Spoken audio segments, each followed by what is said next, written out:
स्वागत है दोस्तों आपका शेयर मार्केट का ज्ञान यूट्यूब चैनल पर। आप में से हर एक लोगों ने सुना होगा कि निफ्टी आज के दिन 1500 पॉइंट ऊपर चढ़ गया, 1000 पॉइंट ऊपर चढ़ गया, 200 पॉइंट ऊपर चढ़ गया, या फिर 1% 2% ऊपर चढ़ा या फिर नीचे आया। तो यहाँ पर जब आप ऐसे सुनते होंगे तो आपके दिमाग में डाउट आता होगा कि निफ्टी क्या है और इस निफ्टी का मतलब क्या होता है और कैसे ये निफ्टी ऊपर या फिर नीचे होता है।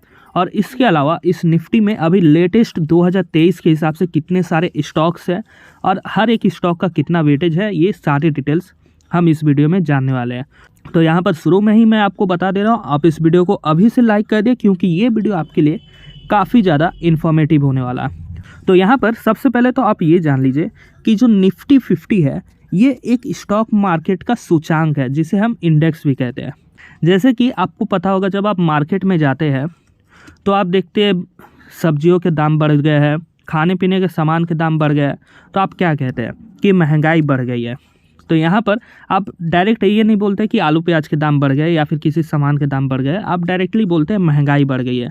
तो ये जो निफ्टी 50 है ये भी ठीक उसी तरीके से काम करती है। निफ्टी 50 में जो 50 स्टॉक्स है यानी कि जो 50 कंपनियों के शेयर है उन सब का जब दाम ऊपर या फिर नीचे जाता है तो उस हिसाब से ये जो निफ्टी है वो भी मूव करता है।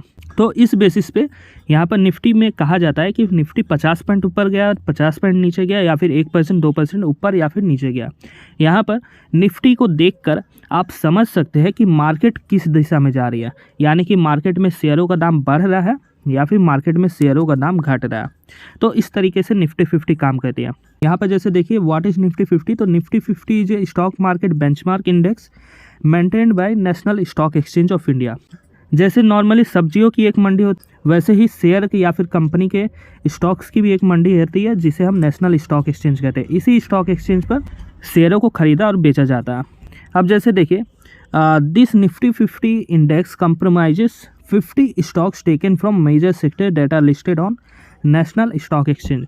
मतलब 50 कंपनियों का ये लिस्ट है जो निफ्टी 50 के अंदर में रहता है। इन 50 कंपनियों का शेयर जैसे ही ऊपर जाएगा जैसे ही नीचे आएगा उस हिसाब से कंबाइंड में यहाँ पर निफ्टी 50 का पॉइंट भी ऊपर या फिर नीचे जाएगा।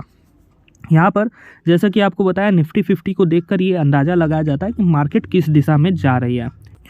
अब जैसे बात करें यहाँ पर निफ्टी 50 में कौन कौन से कंपनीज है, तो यहाँ पर आप जब ध्यान देंगे तो आपको पता चलेगा यहाँ पर निफ्टी के टोटल 50 कंपनी है। और ये जो लिस्ट है ये मैं आपको लेटेस्ट डेटा के हिसाब से दिखा रहा हूँ 2023 का 1 जनवरी के डेटा के हिसाब से, वो भी सेक्टर वाइज।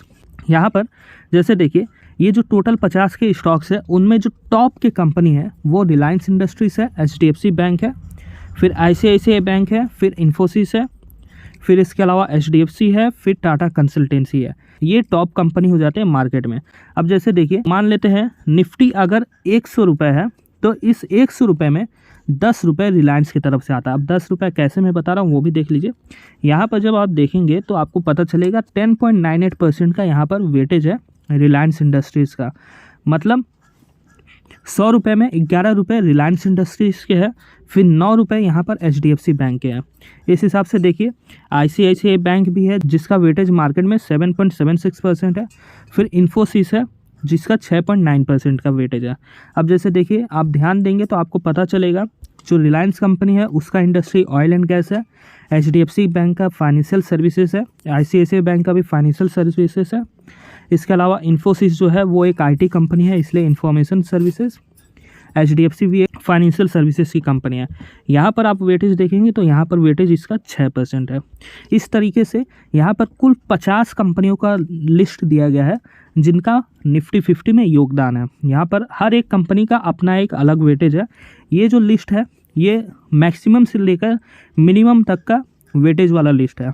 यहाँ पर टोटल 50 स्टॉक है जैसे कि आप देख पा रहे हैं। यहाँ पर आप देखिए कोटक महिंद्रा बैंक है, एक्सिस बैंक है, L&T है। इसके अलावा नीचे आप आएंगे तो SBI बैंक भी आपको दिखेगा, हिंदुस्तान यूनिलीवर भी दिखेगा जो कि एक FMCG कंपनी है। फिर आप अगर भारती एयरटेल का सिम इस्तेमाल करते हैं तो वो कंपनी भी यहाँ पर है। फिर बजाज फाइनेंस भी है जिसका आप कार्ड इस्तेमाल करते हैं। फिर एशियन पेंट भी है जिसका आप पेंट इस्तेमाल करते हैं। फिर महिंद्रा एंड महिंद्रा है, मारुति सुजुकी जिसका आप कार चलाते हैं या फिर जिस पर आप उबर ओला कहते हैं। फिर उसके बाद देखिए HCL टेक्नोलॉजी है जिसमें आप हो सकता है जॉब करते हैं। फिर सन फार्मा है जिसके आप हो सकता है दवाइयाँ खरीदते हैं। फिर टाइटन कंपनी है जिसके आप वॉच, आई ग्लासेस और सोने के ज्वेलरीज वगैरह खरीदते हैं। फिर देखिए अदानी एंटरप्राइज, जैसे कि अदानी एंटरप्राइज के बारे में आपने नाम सुना ही होगा। अदानी एंटरप्राइज ओन किया जाता है गौतम अदानी की तरफ से। फिर देखिए टाटा स्टील है, बजाज फिनसर्व है। फिर इसके अलावा देखिए अल्ट्राटेक सीमेंट है, जैसे कि आप देख पा रहे हैं। फिर एनटीपीसी है जो कि पावर सेक्टर से रिलेटेड है। फिर इंडसइंड बैंक है जो बैंकिंग सेक्टर से है। फिर पावर ग्रिड है। ऐसे करके यहाँ पर कुल 50 स्टॉक है और हर एक 50 स्टॉक का अपना एक वेटेज है, जैसा कि आप देख पा रहे हैं। यहाँ पर नीचे आप जैसे जैसे आएंगे तो आपको पता चलेगा ये जो सारे कंपनी से नीचे के लिस्ट के, उनका मार्केट में 1 रुपये से भी कम का हिस्सेदारी है। यहाँ पर जैसे जैसे आप नीचे आएंगे वैसे वैसे ये हिस्सेदारी कम होती जाएगी, जैसा कि आप देख पा रहे हैं। और लास्ट में आएंगे तो आपको भारत पेट्रोलियम दिखेगा, जिसका कि पेट्रोल पंप भी चलता है। ये एक सरकारी कंपनी है जो कि ऑयल एंड गैस से रिलेटेड है और इसका जो मार्केट में वेटेज है वो लगभग 40 पैसे का है 100 रुपये में। अब देखिए अगर मैं आपको सेक्टर वाइज बताऊं यहाँ पर वेटेज कितना है मार्केट में, तो आपको पता चलेगा फाइनेंशियल सर्विसेज या बैंकिंग से जो शेयर या फिर कंपनी जुड़े हुए हैं वो 100 रुपये में 37 रुपये 70 पैसे का हिस्सेदारी रखते हैं। फिर देखिए आईटी कंपनी है वो लगभग 14% की हिस्सेदारी रखता है निफ्टी 50 में।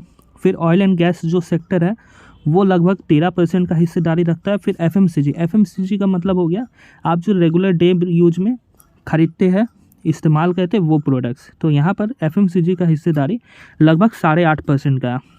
फिर इसी तरीके से देखिए अलग अलग सेक्टर्स है जिसका हिस्सेदारी आपको यहाँ पर देखने को मिल जाएगा। अब देखिए अगर बात करें टॉप 10 सेक्टर्स की, तो टॉप 10 सेक्टर्स यहाँ पर फाइनेंशियल सर्विसेज है, इंफॉर्मेशन टेक्नोलॉजी है, ऑयल एंड गैस है, एफएमसीजी है, ऑटोमोबाइल है, हेल्थ केयर है, मेटल एंड माइनिंग है, consumer durables, construction, telecommunication, power, construction material, services और केमिकल्स। ये टॉप 10 सेक्टर है निफ्टी 50 के। मतलब ये जितने भी कंपनीज है निफ्टी 50 में, वो कंपनी इन सब सेक्टर्स में ही काम करती है जिसका वेटेज सबसे ज़्यादा है। इसके अलावा नीचे आप देखेंगे तो आपको पता चलेगा निफ्टी 50 के टॉप 10 कंपनीज कौन से हैं। तो यहाँ पर जैसे देखिए Reliance industries, HDFC bank, ICICI bank, Infosys, ये सब टॉप 10 निफ्टी के कंपनीज है। अब बात करते हैं, आपने तो ये जान लिया निफ्टी 50 क्या है। अब जैसे मान लेते हैं आपको अगर लगता है कि आपको निफ्टी 50 में इन्वेस्ट करना चाहिए, तो यहाँ पर इसके बारे में भी बताया गया। जैसे देखिए how to invest in Nifty 50। तो देखिए निफ्टी 50 में इन्वेस्ट करने के लिए या फिर किसी भी कंपनी में इन्वेस्ट करने के लिए आपका 18 साल से ऊपर होना ज़रूरी है। यहाँ पर इसके अलावा आपके पास एक पैन कार्ड होना चाहिए, एड्रेस प्रूफ होना चाहिए। एड्रेस प्रूफ में अगर आपके पास आधार कार्ड है मोबाइल नंबर के साथ लिंक किया हुआ, तो आप काफ़ी ज़्यादा फ़ायदे में आ जाते हैं। अगर ये सारे डॉक्यूमेंट्स आपके पास है तो आप इजीली अपना डीमेट अकाउंट ओपन कर सकते हैं और जो भी कंपनी हो आप उसके शेयर्स को खरीद सकते हैं मार्केट से, और या फिर निफ्टी 50 में इन्वेस्ट कर सकते हैं। अब मान लेते हैं आपको अगर डीमेट अकाउंट खोलना है, तो यहाँ पर ये जो लिंक आपको दिख रहा है अपस्टॉक्स का, इस पर क्लिक करके भी अपना अकाउंट ओपन कर सकते हैं, या फिर डिस्क्रिप्शन में आपको लिंक मिल जाएगा, उस पर भी क्लिक करके अपना डीमेट अकाउंट ओपन कर सकते हैं। अब मान लेते हैं आपको यहाँ पर निफ्टी 50 में बिना डीमेट अकाउंट खोले भी इन्वेस्ट करना है, तो आप ये भी कर सकते हैं। यहाँ पर इन्वेस्ट करने के लिए आपको म्यूचुअल फंड के रास्ते से जाना होगा।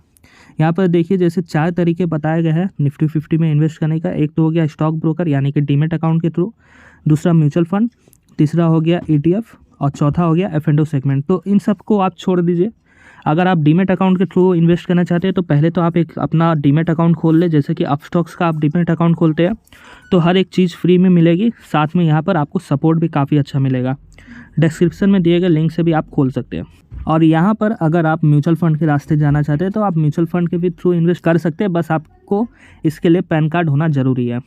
अब जैसे मान लेते हैं आपको म्यूचुअल फंड के रास्ते जाना है, तो यहाँ पर आपको म्यूचुअल फंड के नाम भी पता चल जाएंगे। जैसे देखिए SBI Nifty index fund, Aditya Birla Nifty index fund, फिर IDFC, ICICI, Tata, SBI, Nippon India, ये सब निफ्टी इंडेक्स फंड है जिसमें आप इन्वेस्ट कर सकते हैं।